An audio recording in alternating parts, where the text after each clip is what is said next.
In this example, we will talk about this application desktop. As you see, some of these menus are similar to other applications, like File, Edit and Help. But also we have new menus like Start. This application is containing many workbenches. Each one is to achieve a level of design. For instance, the sketch workbench is to create the 2D geometries. Later, in the beginning of every course, always, the first example will be about how to enter the related workbench. For now, let's see how to enter the part design. Go to Start, then choose Mechanical Design and select Part Design. OK then. As you know, applying commands are the most vital operations during our work in this application. Then let's see all the available methods to apply the commands. The first one. Click the Insert menu.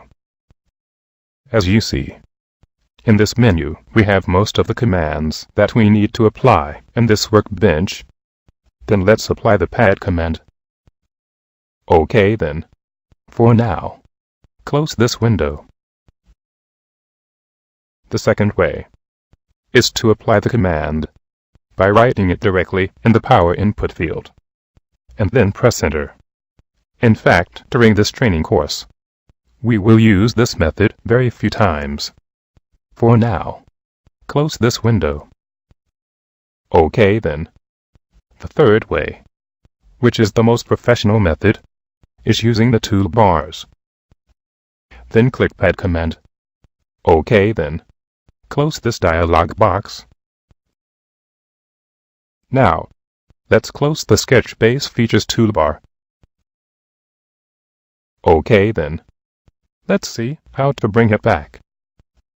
Then go to View and choose Toolbars.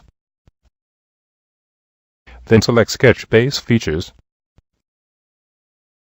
Now, as you see, some of the icons have down arrow, which means these icons are part of a sub-toolbar. OK then.